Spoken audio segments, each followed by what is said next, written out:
Hello. You know, I don't want to. I want to touch on working with God, working for God, and so many aspects of that, and your disbelief or misconception of what you think that means. You know,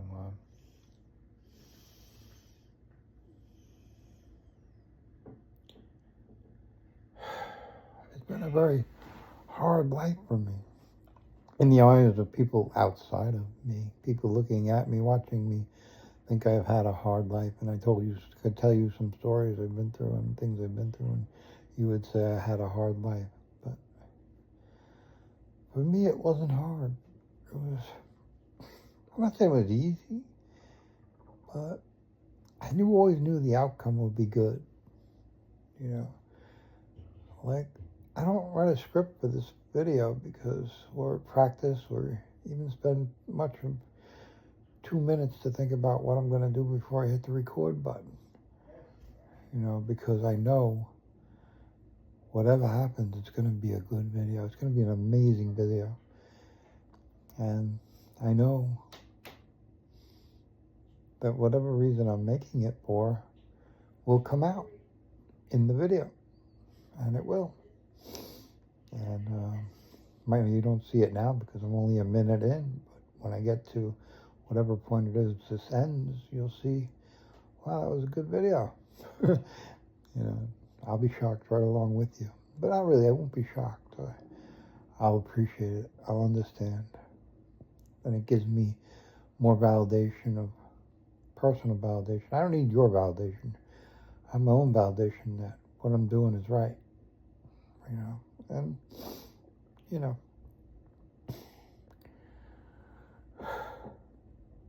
but when you work for God, you know, you got to you got to have a weird life.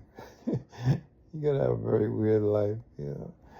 I mean, look, I don't know how many guys out there have pink nails, you know.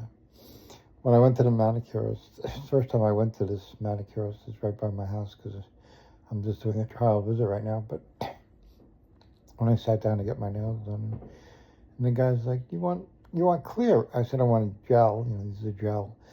He's like, you want clear, right? You want clear nail polish? I'm like, no, I want pink. So he hands me a bucket of nail colors, and I picked this, the one that you showed you out. And he was kind of taken back, you know, he's like, oh, you want that? I'm like, yeah, that's what I want. So I always do the odd thing. I'm not predictable, and, you know, I think being predictable is being boring.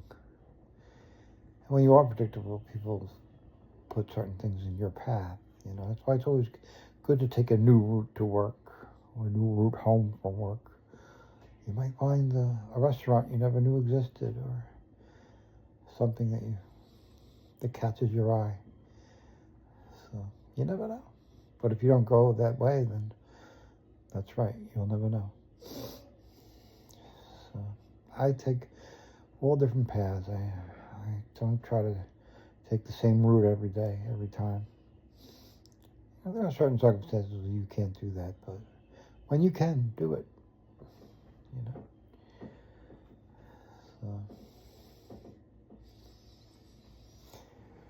So I keep you on your toes. That's all. And that's what you should do to everybody. Keep them on their toes. Don't let them say, oh, Jay's going to do that. Or Jay's going to be there at that time. Maybe I will. Maybe I won't. You know. But, you know, with being working in God's path, you know, I've done some very crazy things. Yeah, breaking the law is part of it. God's going to make you break the law. You can break His laws as well as the devil's laws, and, you know, you're going to break all kinds of laws. You know. And not because you're a murderer or a thief or a drug addict, or it's for you to learn. Learn about the system. Laws are wrapped up in a big system, There's a big system out there containing about laws, judges, cops, jails, prisons, lawyers, all kinds of laws, order protections, everything. So, you can read all the books you want, but you're not going to learn about those systems by sitting home and reading a book. You have to go through it. When I was in jail this past time, I was locked up with murderers. They seemed like normal people to me.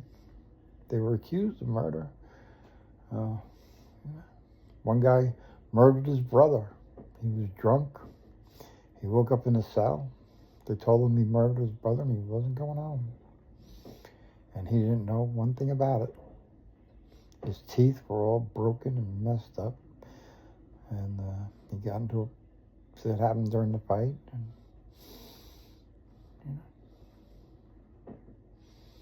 his brother's dead. His mother has nobody because him and his brother was his mother's only thing. And now she has nobody because he's in jail and the other one's dead. And he has nobody to put money on his commissary, and he has nothing. And he'll never have anything. He'll never have anyone put money on his commissary. So jail is a tough place if you don't have money on your commissary. So, I met people like that. You don't meet that in a book. You don't meet that in law class. So, I felt bad for him. He went through a horrible situation. I don't think he meant to kill his brother. If he wasn't drunk, I don't think he would have killed his brother. But he did. He's guilty as hell. He's going to pay the price. Did the brother bring it on himself? I'm sure he did in some way. But whatever he did, he didn't deserve to die. So he has that. And, from what I understood, the brother was mentally ill and had caused problems and got them evicted from a house that they rented. And so that was a little bit of pent-up anger, resentment, and came out and he got killed for it. So, again, did he deserve it? No. But it happened anyway. And there was an Indian guy who was in the paper. His name was Gadesh. He came back from India after being in India. I don't know what it was. 20, 30 years he was in India.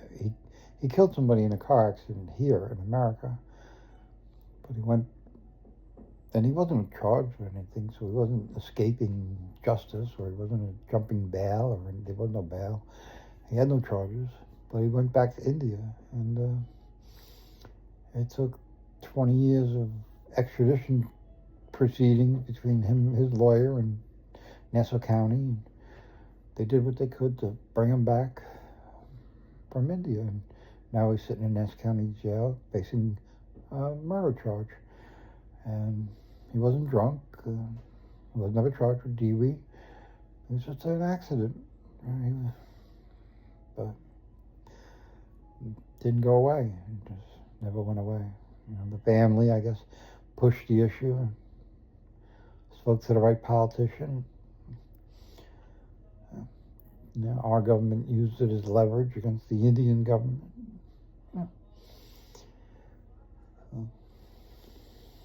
He came back. He came back and was arrested, now facing murder. He's the nicest guy in the world. I talked to him a long time. But whatever. And I saw him in the paper, and I saw him in the cell block. I was like, "You were in the paper, weren't you?" He's like, "Yeah, I was." I don't remember. I heard the story. He didn't lie to me. He didn't have to. So you don't learn that in a book. You're not going to read that in your newspaper. The newspaper's going to say, oh, he's a bad guy. He escaped justice and he was brought back. And that's the narrative that Nassau County wanted to say was, if you kill somebody, we're going to get you. No matter what you do. No matter how wrong we are, we're going to make you look like the bad guy. And that's what they did. So, it's just, working for God is not easy. He'll take you to some of the worst places. A psych ward ain't a good place. It ain't a nice place. It's sad. It's a very sad place to see people lose their minds and what they go through with the medication they give them, or what the medication does to them. And it's very hard to look at a mentally ill person in a psych ward and say, well, is this the medication I'm talking to, or is this the mentally ill person I'm talking to? I mean, where does mental illness start and stop, and where does the medication start and stop? It's very hard to draw that line, somewhat impossible. But you say to yourself, how would this person be without medication? Yeah. And some of them would be worse, but some of them wouldn't. Yeah. But like I said before in another video, it's like the mob. Once you get in, you can't get out. Once they label you mentally ill, they'll never say you're cured. They'll never say you're cured. You don't need medication, go home. They'll never say that, ever. So, you could be. You might not need a medication. They'll never say it. They'll always force the medication on you no matter what. Because they use your past against you. So, it's like you never want to say in a psych ward, I want to commit suicide. That becomes a black mark on your record forever. Wherever you go, it'll follow you. It's like being a child molester. Once you're a child molester, it'll follow you forever. And with the suicide, they take your clothes, they take everything. They put you in a room with nothing. Whether you deserve to be there or not, that doesn't matter. You said you were going to commit suicide a long time ago. Because the narrative is, once you say you're going to commit suicide, most likely you're going to try again. And they don't want that. They've had too many people do it. So they're not going to take a chance on you not doing it. So they're not going to give you the opportunity to do it. And that's all it is. Most of the rules in psych wards are there because somebody did it once and they never want it to happen again. They actually have a bowel movement like twice a day because somebody died because he was blocked up and didn't have a bowel movement. So nobody's ever going to die from not having a bowel movement again. That's why the rule, that's why the procedure, that's why they ask you, and they're not going to stop just because you don't like it or you're annoyed by it. I make fun of them. I asked the nurse, I asked the person asking me, did you have a bowel movement today? And I turn it on them. If you're going to ask me, I'm going to ask you. So most of them find it funny, and it is. But I like to pick on the ones that don't find it funny because they're the ones with not a sense of humor. They're the ones that are most fun to pick on because they get annoyed by me. They don't find me funny. They find me annoying. They want me to shut up. They want me to just follow the rule. And I don't just follow rules. I don't follow any rules. And that's part of working for God. You don't follow rules. That's why you break the law. That's why you end up in jail. That's why you end up a drug addict.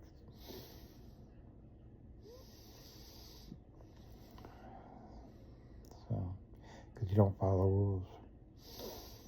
Following rules, every rule out there was made so I could break it. And that's why it's made. It's only made so I could break it. But, a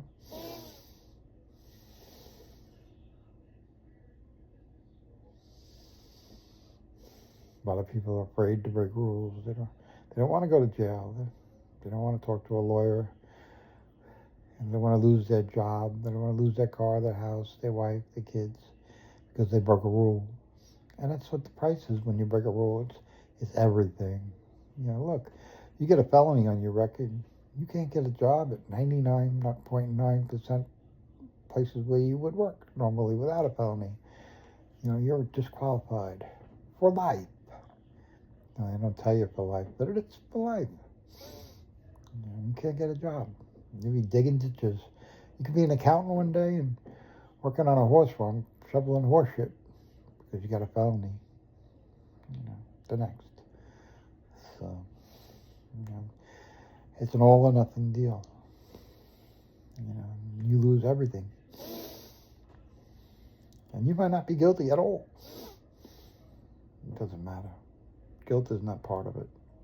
What you're charged with, the plea you take, they put you in a position where you have to take the plea because it's, you know, you don't take the plea, you gotta go to trial, and it's gonna cost you $20,000, $30,000 for a lawyer, and that's a cheap trial. That's a small charge. So a big charge, like a murder charge, you're talking hundreds of thousands of dollars in a trial, you know.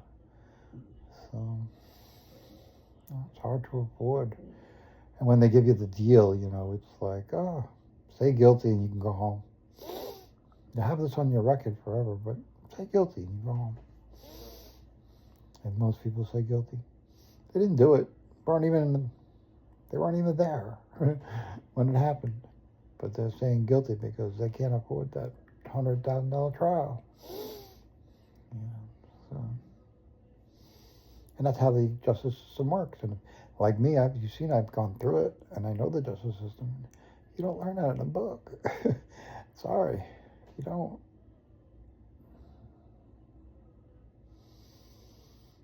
And you don't hear that on the news. You know, they don't give you the plea deal on the news. You know, they just said he pled guilty. I mean, sometimes they give you the plea deal, but it depends on the case. Most times they don't, because they don't want to know they let a murderer off because he took a deal. You know, they don't want people to know that. Those kind of deals, they don't let you know. You know, the drug addict that took a deal, they'll let you know that deal because he's doing time. Not as much time as he would if he went to trial, but he's doing time. And they want you to know that. They want you to know he's doing time for his drug addict addiction or whatever. So, or a drug dealer or something. Yeah, they want you to know he's doing time.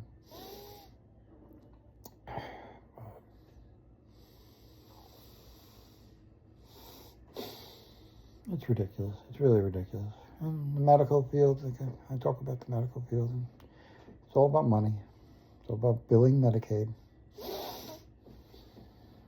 That's all.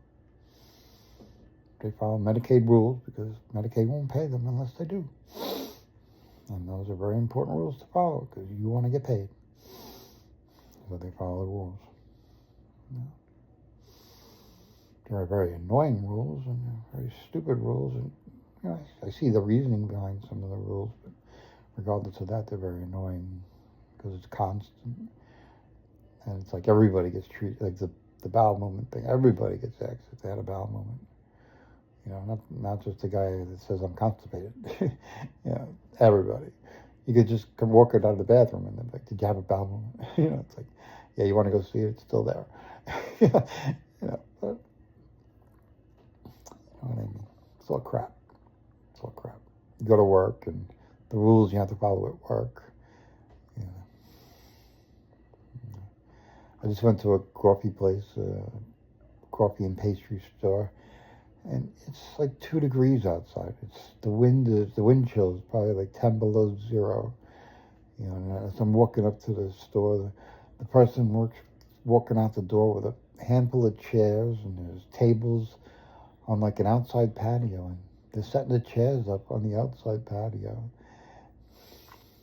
And I'm like, I got in the store and I'm ordering my stuff, and I ordered my stuff, and as I'm sitting there waiting for it, I'm talking to her, and I'm like, why'd you put chairs out there?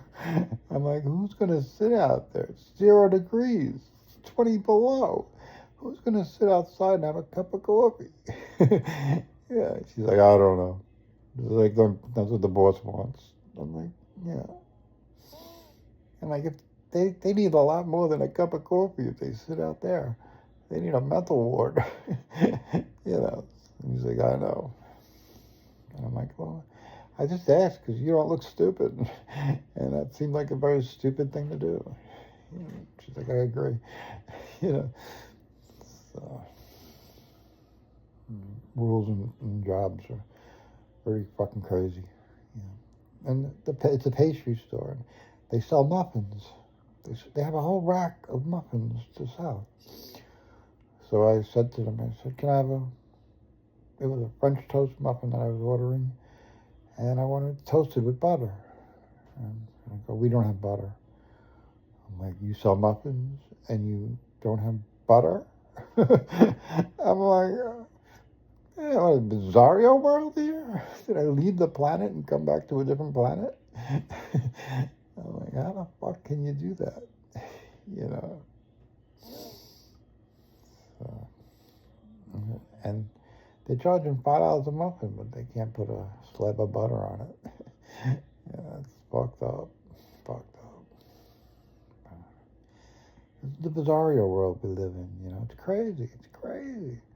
It's crazy.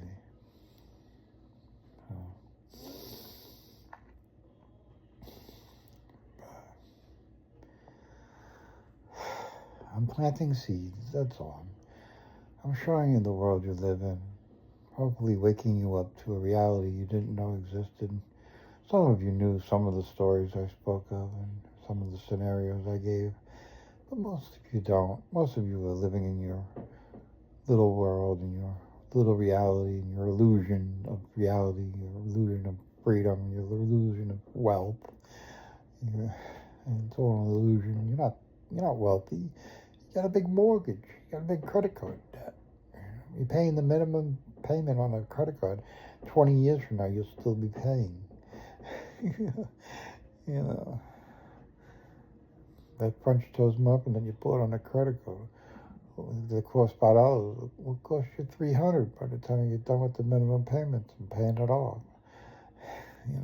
So, and you call yourself wealthy.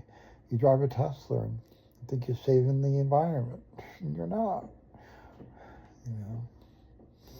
You paid an overpriced price for a piece of shit. And that's what a Tesla is. It's a piece of shit. So, it even looks like shit. I hate the cars. They're all white and black. They have no colors. I've never even seen one with a pinstripe on it. It's just crap. It's just so crap. It's like a garbage can with wheels. It's really weird. But I've never been in one, but I've seen them from the outside looking in.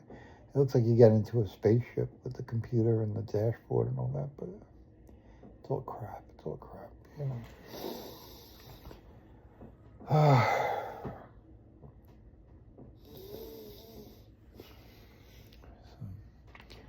Reality. It's a winner. You don't live in reality. You live in fantasy world. I live in reality. That's why I'm calm. Because I'm not worried about paying a mortgage. I'm not going to pay $300 for a muffin like you. I don't have to follow crazy rules all day without understanding why.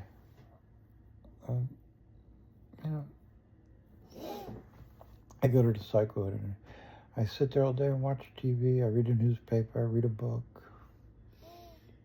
Everybody else is going crazy around me. And I sit there like the center of a storm. And the storm goes on around me. And I'm unaffected by it. I'm unbothered. Totally unbothered by it. Don't care. I know someday they're going to open the door and let me out because the insurance is going to stop paying. So they can't keep me.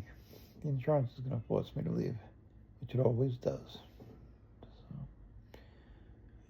The more you tell them you want to leave, the more they keep you. The more they don't let you leave.